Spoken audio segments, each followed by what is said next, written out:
Hey everyone, let's dive into this incredibly fascinating explainer about a completely normal American town that quite literally vanished from the map. I mean, it's a story that sounds straight out of a Hollywood script, right? But every single detail we're going to cover is grounded in documented historical and geological reality. We're looking at Centralia, Pennsylvania, and how a totally routine municipal task triggered an unstoppable chain reaction. You really have to ask yourself, how does an entire thriving community with its own post office, a zip code, a vibrant local history, and 1,500 residents just cease to exist? Usually, when we hear about a town being wiped off the map, we picture a sudden, catastrophic event, like a tornado, a massive flood, or an earthquake. But Centralia's erasure, it wasn't a sudden strike at all. It was a slow, creeping, and completely invisible invasion that pitted everyday citizens against an unstoppable force of nature. The answer actually lies right beneath their feet. Picture a raging subterranean inferno where the rock walls literally glowed red and surface temperatures occasionally hit a mind-boggling 1,200 degrees Fahrenheit. This intense, extreme heat transformed a quiet Pennsylvania borough into an environment more hostile than you could even imagine. It poisoned the air, it melted the infrastructure, it was an absolute nightmare. So let's look at exactly how this happened. Section 1. The fire down below. To really understand the cinematic historical mystery, we've got to travel back in time to 1962. Before the disaster, Centralia was just a really pleasant, neighborly community. Back then, it was home to around 1,500 people. It had places of worship, a bustling main street, and generations of families who had built their lives there. But what made Centralia unique, and what ultimately doomed it, was its geography. You see, the town was built directly on top of massive, abandoned anthracite coal mines. Just beneath the streets was this absolute labyrinth of old tunnels, shafts, and incredibly rich coal seams just waiting for a spark. Now, what's super interesting here is the fierce debate over how that spark actually happened. The confirmed history, which is backed up by extensive records, shows that on May 27, 1962, the Borough Council hired volunteer firefighters to clean up a landfill located in an abandoned strip mine pit. They basically wanted to clear out the trash and odors before Memorial Day. So they set the trash on fire, doused it with water, and thought, okay, job done.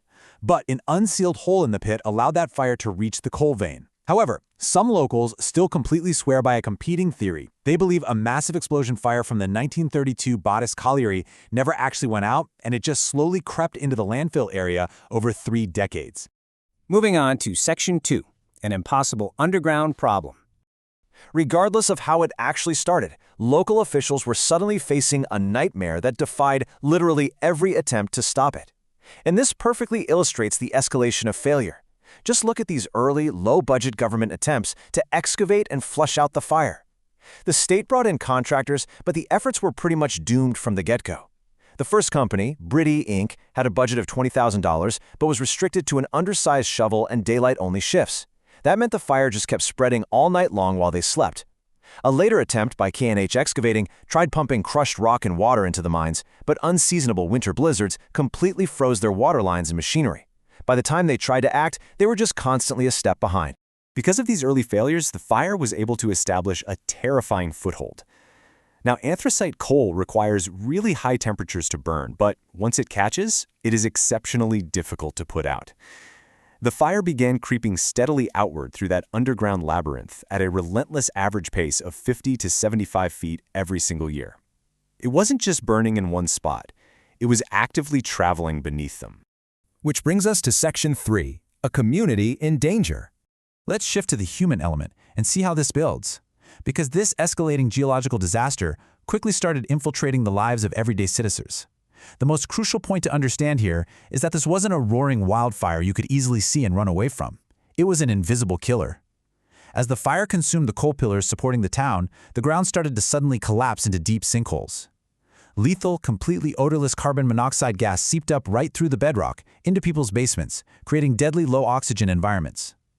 In one totally shocking incident in 1979, gas station owner Mayor John Coddington discovered his basement floor had heated to 136 degrees Fahrenheit. It was dangerously warming his underground gasoline tanks, forcing him to close up shop immediately. Toxic smoke and steam were literally venting directly through the soil in people's own backyards. The danger reached this terrifying climax on Valentine's Day in 1981. A 12-year-old boy named Todd Dombarski was just playing in a backyard when a 150-foot deep steaming sinkhole suddenly opened up right beneath his feet.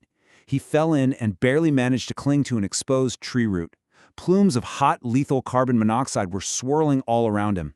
Luckily, his older cousin was nearby and managed to yank him out of those lethal gases just in time. It was a stark, absolutely horrifying realization for the town that the ground they walked on could just swallow them whole at any given moment. Section 4. Forced to leave. After Todd's near-death experience, it became undeniably clear that no one was safe anymore. The state and federal agencies were finally forced to step in definitively. Confronted by the Pennsylvania Department of Environmental Protection in an absolutely unstoppable environmental disaster, the government realized a grim truth. The cost and the sheer destruction required to dig out this massive, sprawling underground fire were simply too high. They couldn't save the town. The only option left was to save the people. So, in 1983, the United States Congress appropriated $42 million for a massive relocation effort.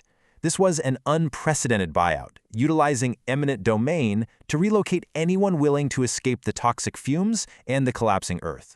They were literally paying to move an entire community away from a threat that couldn't be fought with hoses or bulldozers. This buyout led to a massive exodus.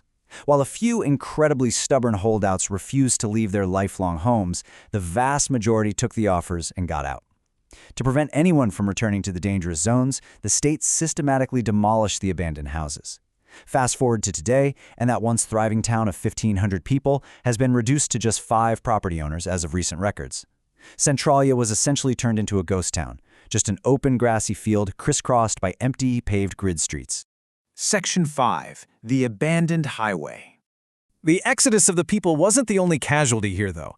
The town's actual infrastructure was physically being ripped apart by the intense subterranean heat. One of the most famous visual symbols of this disaster is Route 61. Back in the mid-1980s, the fire moved south, and the extreme heat caused the pavement of this major highway to literally buckle, crack, and ripple. Steam poured right out of the fissures, blinding drivers. By the early 1990s, PennDOT realized they just couldn't fix it, so they permanently bypassed a 1-mile stretch, rerouting traffic entirely onto Burnsville Road. That damaged, abandoned stretch of asphalt evolved into this famous kind of eerie tourist attraction known as the Graffiti Highway, which was heavily painted by visitors over the decades. Eventually, to deter massive crowds during the pandemic in April 2020, the private owners completely buried this iconic piece of history under massive mounds of dirt. And finally, Section 6, a fire that remains. Which brings us to the haunting reality of Centralia today.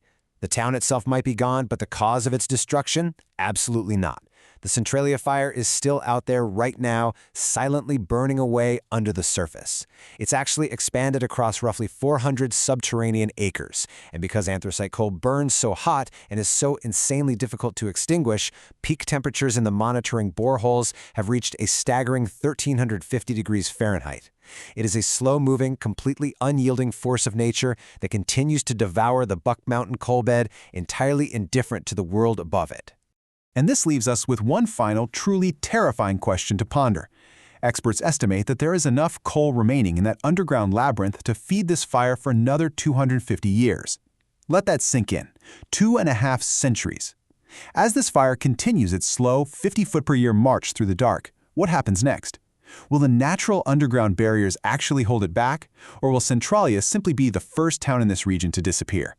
It's a stark, wild reminder of the incredible, sometimes devastating power of the environment right beneath our feet. Thank you so much for joining me for this explainer, and remember to keep questioning the ground you stand on.